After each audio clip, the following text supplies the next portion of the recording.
Johnny Dollar. This is Royal J. Harkins, Dollar, Greater Southwest Insurance in Los Angeles. Yes, Mr. Harkins. If you fly to New York, you can catch a midnight jet that will arrive here at 4:20 in the morning. Oh, I can. There'll be a room for you at the Beverly Hilton for whatever rest you may require, and I'll see you at my office promptly at 9 a.m. Well, I'm sorry, Mr. Harkins, but I'm tied up this evening, so I'll grab a morning flight and see you about noon. No, 9 a.m. here at my office. Why? What's the big emergency? A conspiracy, Dollar, to commit murder. Oh? Yes. All right, then. I'll see you first thing in the morning.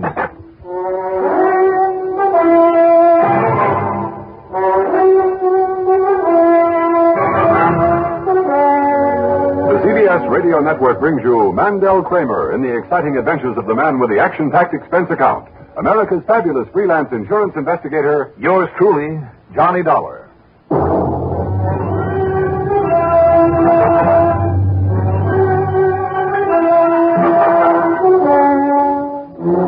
Expense account submitted by Special Investigator Johnny Dollar to Greater Southwest Insurance Company, Los Angeles office. Following is an account of expenses incurred during my investigation of the 4 C's matter.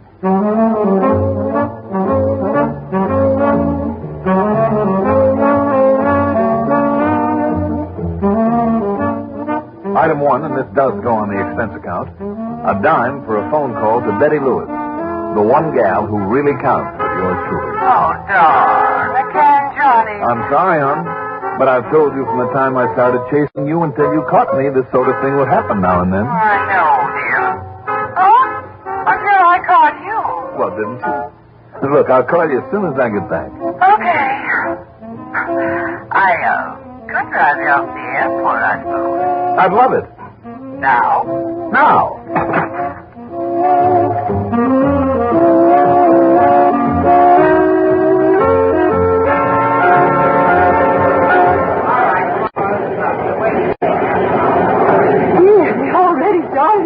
That's all right, Betty. The man at the desk said they'd hold it for me. Oh, I'm sorry, mister. I gotta make that flight. Oh, and there is one girl you'd be nice if you see her out there, but just one. Doris Crutton. We went to school together. Oh. Ticket, please, sir. Oh, yes. Here you are. Good, Mr. Dollar. Get right aboard, please. Yeah. Well, goodbye, dear. Oh, and come to think of it, Doris promised to stop and visit with me on our way to Europe this fall. Oh, this is Doris. What's her name? Yes. Mr. Dollar, would you get aboard, please? Look, I've got to go, You're a Betty. real beauty, too, Johnny. You'll love her. I'm sure I will. May I close the gate, please? But I'm not the least bit worried about you because I understand she's married now. Oh, Please, really? Well, Mr. Dollar? yes, all right, all right. Goodbye, Betty. So you do see her, Johnny. Honey, the plane. Just tell Doris to write me when she's Dollar? coming. Oh. Look, will you please break it up? The plane is waiting. Please. All right, I'm coming.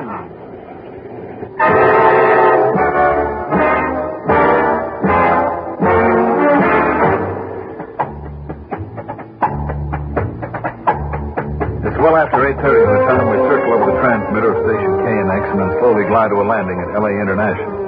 Then, as I pick up my luggage... Dollar, I knew it, Dollar. I knew you wouldn't get here on time. Sorry, Mr. Harkins. It was no fault of mine. I know. I've been on the phone to the airline since 4:30. Well, now, come along. I have a rental car waiting for you. Okay. And listen, the name of our client is Crutton. That's Crutten. Harvey Crutton. That sounds familiar. 3 C's Import Company. Crutton, Carding, and Callinger. So? Harvey Crutton is the senior partner, a man of about 50. Mm-hmm. He and his wife live out on Mulholland Drive, about a mile beyond Sepulveda. Do you know where that is? Yes, I think so. Here you are. Put in your bag. All right. Now then, how much insurance on this man Crutton? $250,000, double indemnity. And his wife is the beneficiary? Doris Crutton. Doris. But more important, Dollar, according to the partnership agreement with Carding and Callinger, his share of the business will pass to them. Well, this conspiracy you told me about. Yes. They're after him. Both of them. Here. Look here. In yesterday's paper. Flight 262. Man threatens to kill business partner. Yes. Now, this other item right next to it. Now boarding. Man threatens to kill business partner. They ran the same item twice. Read them, sir. Read them. In a posh Beverly Hills restaurant last evening, Wilbur Carding, well-known importer, told his partner Harvey Crutton in front of several witnesses. Yes. Now read the other item. Boarding for San Francisco In a bistro on the Sunset Strip late last night, Earl R.J. Kellinger, well-known importer, told his partner, Harvey Crutton, in front of several witnesses... There. You see? Oh. Well, now, which was it? Kellinger in a nightclub or carding in a restaurant who threatened to kill him? Both of them, don't you see, Dollar? Both of them did. You take that kind of threat seriously? Why? Because Crutton is bad for their business. He's one of the most disliked men in the city of Los Angeles. Well, again, why? Oh, shady deals and generally bad, moral character. Crutton has more than any client I ever had. Really? Oh, I could name you a score of people who'd be glad to see him out of the way, be glad to help him on his way. How about his wife? Because he won't sell out to him before the business goes completely to pot. Wilbur Carding hates him most of all. Well, except perhaps for young Kellinger. What's his beef? Well, Crutton is quite the playboy. Well, you said he's married. Oh, he is. Wait a minute, you mean that Crutton is... that he's been... Yes, Dollar. His own partners, Earl Kellinger's wife. Ouch. Mr. Royal Harkins. And, judging by these news stories, it's out in the open. It's public knowledge now. In other words, Dollar... There's a telephone call for you. Huh? Booth... Mr. Harkins, telephone call. Booth B, whoever that is. Oh, yes. I told my office I'd be here. Oh, all right, come along. Do you honestly believe that one of his partners would go so far as to kill him? Yes, and that each of them would do everything possible to protect, to alibi the other. I see. Now, excuse me, will you? Hello? Oh, my name is Harkins. Thank you. Hello? Yes?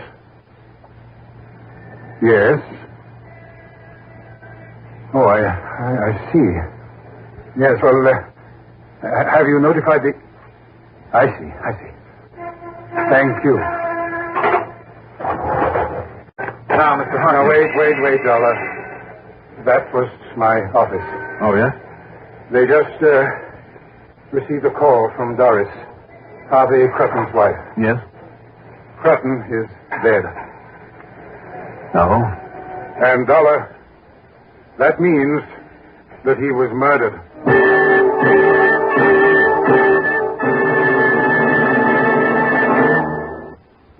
When you have to stay alert, don't let drowsiness slow you down.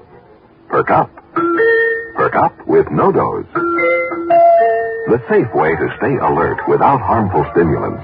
Remember, when you're driving, working, studying, and monotony makes you feel drowsy.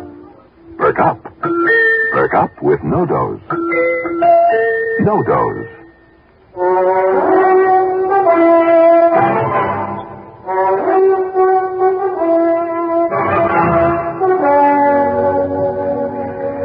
Harvey Crutton murdered. An auto accident, his wife said. The police notified her only a few moments ago. There was some trouble identifying the body. Where? He drove an imported sports car, a Minerva Pacini. Expensive. It would seem, from what little the police told her, that he lost control going around one of those tight curves up there on Mulholland Drive. Dead man's curve. I see. He tore on through the guardrail and dropped some 300 feet into the canyon. Tell me, was Crutton a pretty wild driver? No. Definitely not. In spite of owning that Minerva Pacini. That car was purely a matter of prestige for him because of its cost and exclusivity. I doubt if there are more than 3 of them in the whole state of California. I can believe that. In any event, they've finally done it. They've murdered him. In spite of the fact the police claim he simply lost control. I believe otherwise. That he was killed first.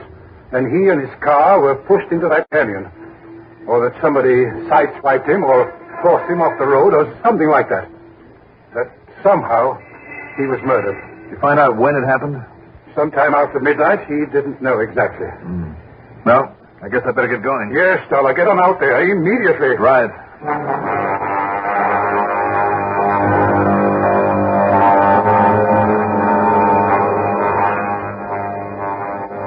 At the top of Sepulveda Boulevard, I turned left on Mulholland Drive for the mile or so to the Crutton address. But I'd gone only half that distance when I came to what was obviously Dead Man's Curve. A couple of prowl cars were parked there, also an emergency truck with a powerful crane on it. After showing my credentials to a patrolman who was busy keeping traffic moving and keeping the gawkers away, I half slid and half stumbled down the treacherous side of the rocky canyon to where the sports car lay in bits and pieces. Whoop! Why'd you damn mister? You started avalanche. Just go out up there, tell you those sightseers and turn around and climb on back the way you... Oh, that's this guy. Johnny! Conroy. Sergeant Conroy now, Johnny. Well, congratulations. How are you, Mike? Oh, fine, Johnny. The corpse, Mike, where is it? Well, Doc Holmes was here and said it was the accident caused his death, so they hauled what's left of him off to the morgue. An accident, hmm? No, suicide. Doc, of course, will do a post-mortem to look for alcohol or poison or whatever, but he found no sign of anything irregular here, and Doc's mighty thorough. Exactly what happened, Mike. I try to take that curve too fast. Just look at the way this thing is wrecked. And I'll tell you this, Johnny. Yeah? I checked with the man who did his service for him. And this car was in absolutely perfect condition. Well, even so, Mike. And I'll tell you something else, too. He must have had brakes when he left the house. I know where he lives. He couldn't have backed out of his steep driveway without him. But he didn't use them when he hit that curve. Nope. Or he couldn't. One more thing. Yeah? Nobody sideswiped him. Or charged at him to make him swerve suddenly. You sure? Well, we're sure. Told by the tracks, or rather lack of them. Have any idea how fast he was going, Mike, when he plowed through that guardrail? Well, Lieutenant Ashby figures by where he first hit the side of this canyon on the way down, he must have been doing close to 90. Okay, Mike. Now, I'll grant you, Johnny, some of these guys who own these hot rods drive much too fast when they get out of city traffic. But they lose control because of too much speed. Happens all the time. So? But you know what this looks like to me? You know what I think? What do you think, Mike? Suicide. That I doubt. From what I hear about the man, he wasn't the type. Well, now, why'd he leave us home around midnight, then? Who's that time? Doc Holmes, he has to look at... Huh? What's the matter? Okay, Gordon, lower the sling whenever you're ready, and I'll tie it under the wreck. Okay. Where's it going to be taken, Mike? Back to headquarters. The lab crew will take another look. After that, it's up to Mrs. Crutton. Seen her yet? No, not yet. Oh, quite a dish.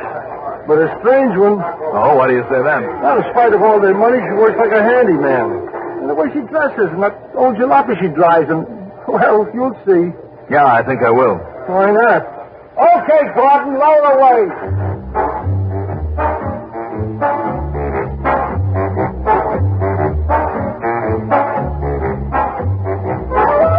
The house was a modest one, and the windows sparkled in the morning sun.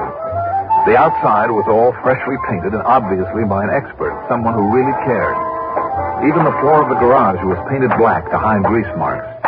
And the so-called jalopy parked in there? Well, it too was spotless and a real beauty. Do you like it? What? Oh. 1938. Cleaner and runs better than the day it was born. I restored it myself. Renewed the upholstery, repainted it. The whole works. And it runs better than the day it was born. Oh. But come into the kitchen, will you? Sure. You're Mrs. Crutton? That's right, Doris Crutton. Who are you, another policeman? No, my name is Dollar, Johnny Dollar. The insurance investigator. That's right. Been hoping to meet you for years, Johnny. I'm a fan of yours. Well, thank you, ma'am. Call me Doris, huh? If you like. Here. Take one of these wrenches and tighten up the wall bolts while I hold the sink in place. You're installing this new sink yourself? Why not? I do all the fixing around here. Why? Just like the car, it's my hobby. I have to do something to keep me busy. Hate to vegetate. Oh, do you? I get a bang out of all this do-it-yourself jazz. Mrs. Crutton. Doris. All right, Doris.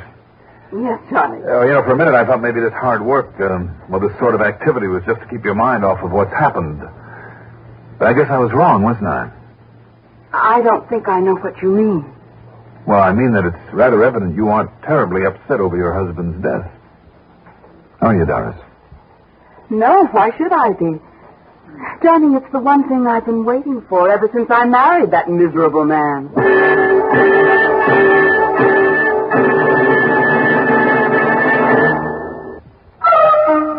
Want to give up strong-tasting cigarettes? Treat your taste kindly with Kent. Want to give up harsh-tasting cigarettes? Treat your taste kindly with Kent. Want to give up rough-tasting cigarettes?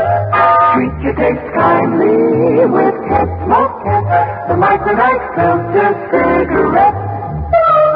Yes, Kent, the cigarette that made the filter famous, lets you get away from cigarettes that sometimes taste too strong, too harsh, too rough. Because Kent, with the micronite filter, refines away harsh flavor, refines away rough taste for the mildest taste of all. If you want to get away from strong, harsh-tasting cigarettes, change to Kent. Remember, the finer the filter, the milder the taste. Treat your taste kindly with Kent Smoke Kent, the micronite filter cigarette.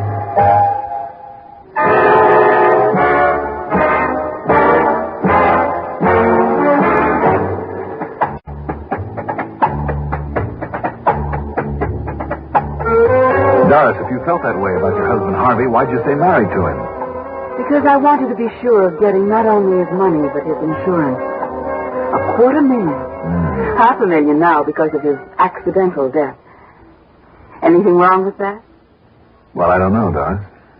Johnny, once I found out what a rotter he was, treating me like dirt under his feet and out with other women all the time, I felt entitled to anything I could get. I still feel that way. Tell me, Doris, where were you when he left the house last night? You can check, Johnny. I was at a poker game with some girls I know. I got back about 1:30. Saw that his car was missing, the way it often was. So I went to bed. Then this morning the police came and told me what happened. After they got through, I called the insurance office. Where was Harvey going, do you know? Whoever knew. Some cozy rendezvous, I guess. Johnny. Mm-hmm. Did you ever meet Earl Callenger's wife, Myra? No? Why? Just wondered. But why have you come here? Do you think maybe Harvey's death wasn't an accident? Well, what do you think, Doris? Well, I have no reason to think it wasn't. Because all I know is what the police told me, and yet... Yes? Well? Johnny, if either Wilbur Carding or Myra's husband, Earl Callenger, did get to him somehow, did manage to cause that accident, all I have to say is thanks. Thanks? Well, sorry if you like. In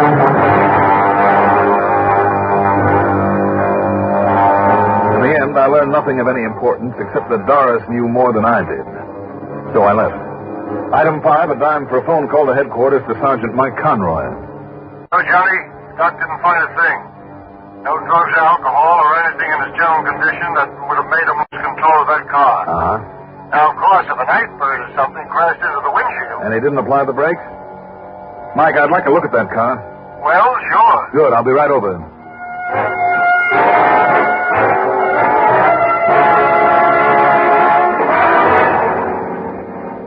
Before doing so, I dropped in at the 3 C's Import Company.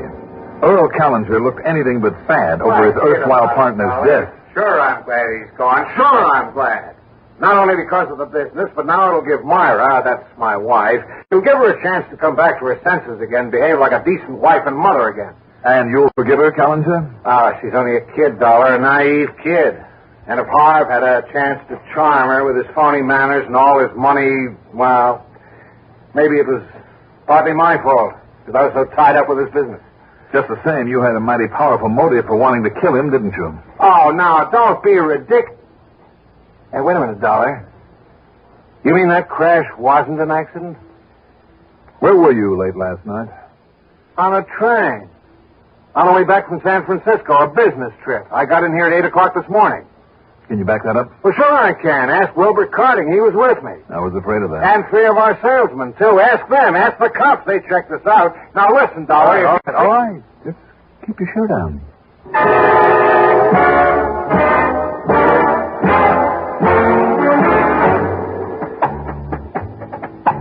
As I fully expected, Wilbur Carding gave me exactly the same story. So did the salesmen that they'd had with them. The police had checked their alibis thoroughly. They both insisted that I call headquarters to confirm the fact. So, kind of left me sitting there with egg on my face. All right now, Mr. Dollar, be honest with us. Do you really have any reason to think it might have been murder? Well, Mr. Carding, I guess I thought I had. Well, what reason? Motives. Your motives. Yours and your partner's. The only motives that seem to make any... Now, wait a minute. Hold everything. Yes? What is it, Dollar? 3 C's. That's the name of our company. Yes. 3 C's Import Company. Yes, I know. But there's another one. A 4th C that... Excuse me. What? I'll see you later. Hunch? Not by a long shot. Because of something Betty Lewis had said to me before I left Hartford. About Doris planning a trip to Europe this fall. Doris alone. I drove to headquarters, and back of the place, a crew was going over what was left of the Minerva Pacini. And here, Johnny, look at the neat lineup of the tools for one of these babies. Here under the rear deck. That's exactly what I came to look at. A specially molded velvet-lined compartment for every one of them. Even the lug wrench. And all of them in the metric system instead of American standard. Wait a minute, Mike. Yeah? Where's the little tool that was supposed to fit in this compartment? Well, it could be most anywhere in this mess. The brake system on a Minerva Pacini and the bleeder valve for letting air out of the brake lines. Johnny, you think maybe somebody could have opened that bleeder valve just a hair? It's a possibility, isn't it? Oh, but you can't tell by looking at this wreck. It's too far gone. I know, Mike. But if that special wrench is where I think it is. Mike, I'll see you.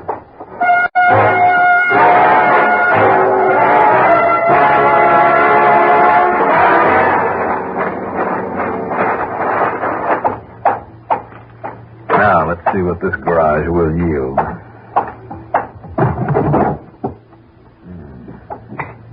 All very neatly arranged.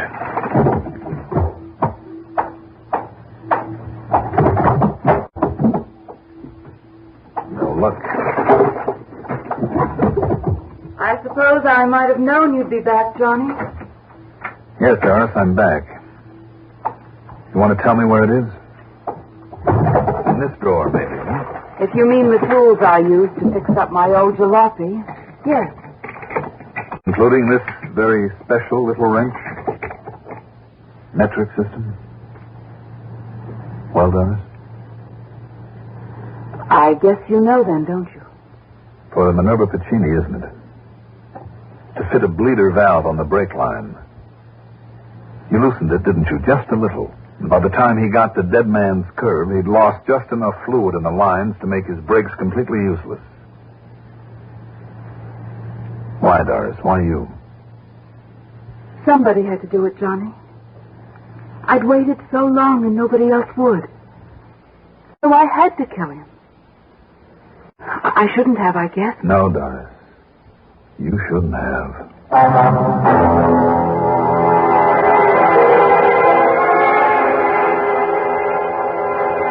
So once again, it's up to the courts. I suppose if she hadn't done it, somebody else would, like her, in the mistaken belief he could have gotten away with it. Expense account total, including mileage on the rental job and the trip home, $401.23. Yours truly, Johnny Dollar. Can you get premium gasoline performance at regular gasoline price? Find out what so many other car owners have found. In 3 out of 5 cars, regular price Sinclair Dino gasoline matches performance of premium gasoline. Saves you up to 4 cents a gallon. Almost anywhere you see the Sinclair sign, you can save up to 4 cents a gallon with Dino and still get premium performance and mileage. Drive with care and buy Sinclair Dino gasoline.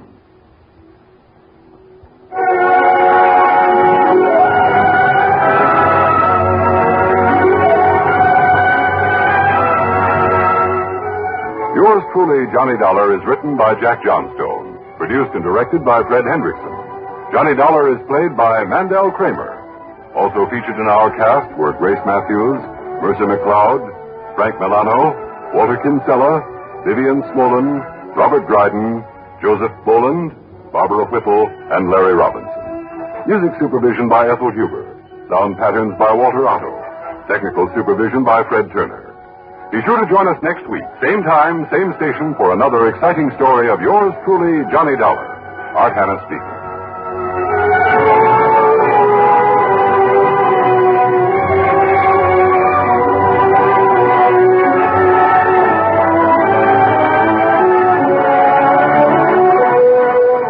This is the CBS Radio Network.